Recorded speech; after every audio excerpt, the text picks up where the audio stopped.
Cricket इतिहास का सर्वश्रेष्ठ विकेटकीपर कौन है? आप सब अपने अपने पसंद के हिसाब से Adam Gilchrist, Mark Boucher, Kumar Sangakkara और एमएस धोनी जैसे खिलाड़ियों का नाम लेंगे। लेकिन अगर हम ये सवाल करें कि भारत का सर्वश्रेष्ठ विकेटकीपर कौन है, तो आप सब बिना किसी झिझक के धोनी का नाम लेंगे। लेकिन क्या इंडियन क्रिकेट टीम में धोनी से पहले कोई अच्छा विकेटकीपर हुआ ही नहीं था? धोनी से पहले सैयद किरमानी और किरण मोरे वो खिलाड़ी थे जिन्होंने बतौर विकेटकीपर खूब नाम कमाया। सैयद किरमानी को तो उनकी शानदार विकेटकीपिंग के लिए 1993 के वर्ल्ड कप में बेस्ट विकेटकीपर का अवार्ड भी दिया गया था। किरमानी और मोरे के संन्यास के बाद ये जिम्मेदारी बड़ौदा से आने वाले नयन मोंगिया को दी गई।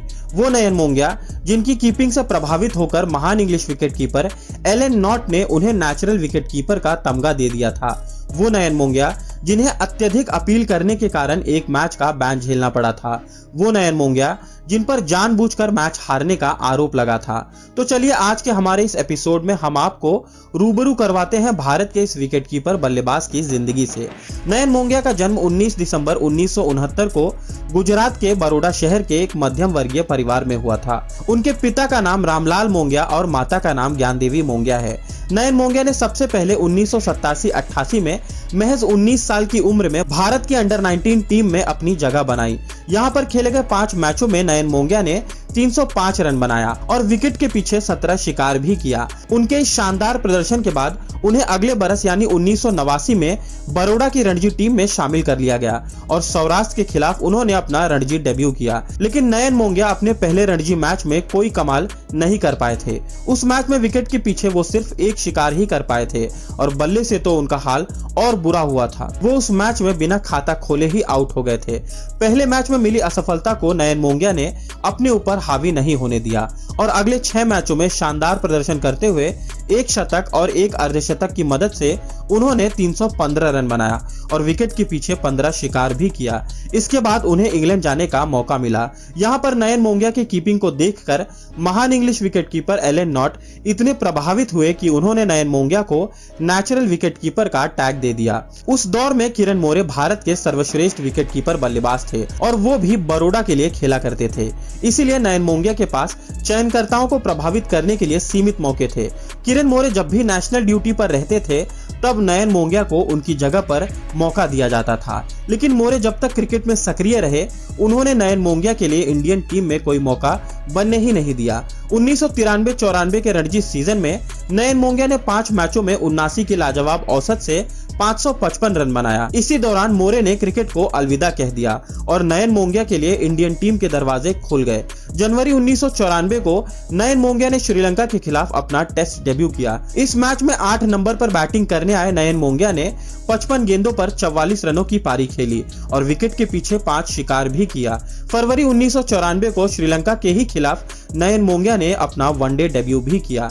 लेकिन इस मैच में नयन मोंगिया को बैटिंग करने का मौका नहीं मिल पाया था। अभी नयन मोंगिया को इंटरनेशनल क्रिकेट में कदम रखे 1 साल भी नहीं हुआ था और उनका नाम विवादों से जुड़ना शुरू हो गया। दरअसल अक्टूबर 1994 को भारत, न्यूजीलैंड और वेस्टइंडीज के बीच खेले गए विल्स कप के एक मैच में उन पर जानबूझकर भारत को मैच हराने का आरोप लगा था। इस मैच में वेस्टइंडीज के बैटिंग के दौरान नयन मोंगिया ने एक आसान से रनआउट का मौका छोड़ दिया था। इसके बाद नयन मोंगिया अपनी धीमी बैटिंग को लेकर उस मैच में एक बार फिर शक के घेरे में आए थे। दरअसल उस मैच में भारत को आखिरी 9 ओवर्स में 63 रन बनाना था। उस वक्त नयन मोंगिया के साथ क्रीज पर मनोज प्रभाकर मौजूद थे, लेकिन भारत आखिरी 54 गेंदों पर सिर्फ 16 रन ही बना पाया था। नयन मोंगिया और मनोज प्रभाकर के आखिरी तक नॉट आउट रहने के बावजूद भारत ये मैच 46 रनों से हार गया था। भारत के इस जीते हुए मैच के हारने पर बोर्ड काफी नाराज हुआ। उस मैच के बाद मनोज प्रभाकर और नयन मोंगिया को पूरी सीरीज से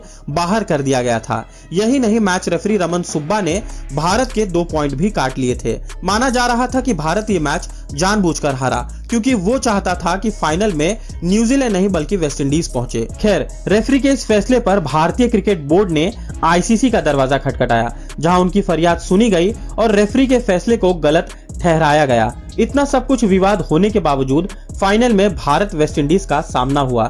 खिताबी मुकाबले में टीम इंडिया ने वेस्टइंडीज को 72 रनों से मात दी।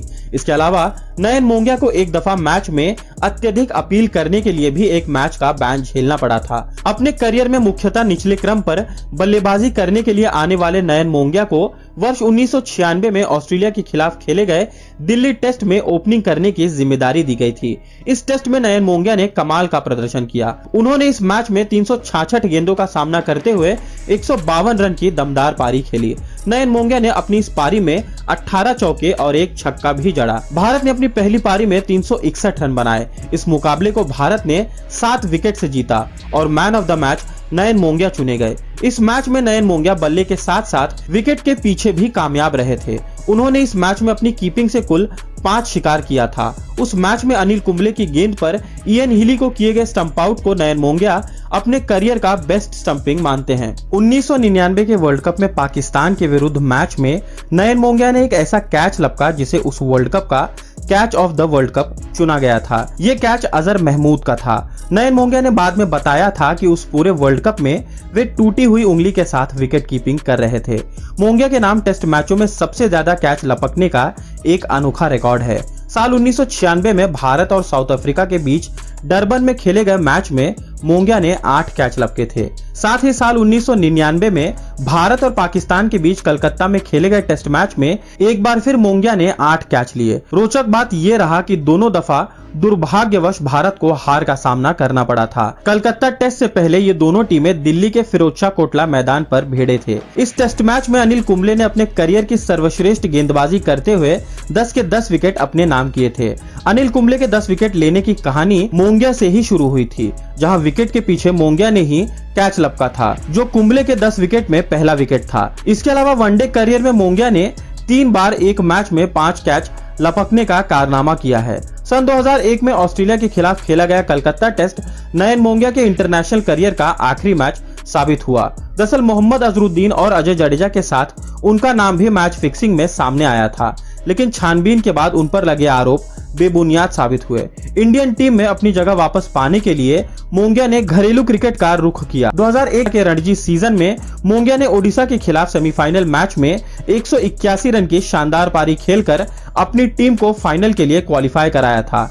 इसके बाद फाइनल में रेलवेज को हराकर मोंगिया की टीम ने रणजी का खिताब अपने नाम किया। दिसंबर 2004 में नयन मोंगिया ने अपना आखिरी रणजी मैच खेला और इसके बाद उन्हें बड़ौदा की टीम से भी बाहर कर दिया गया था। रणजी टीम से ड्रॉप होने के बाद नयन मोंगिया समझ गए कि अब इंडियन टीम में वापसी करने की उनकी सारी संभावनाएं खत्म हो चुकी हैं और उन्होंने तुरंत इंटरनेशनल क्रिकेट को अलविदा कह दिया। संन्यास के बाद उन्होंने थाईलैंड की टीम को कुछ समय के लिए कोचिंग भी दिया था।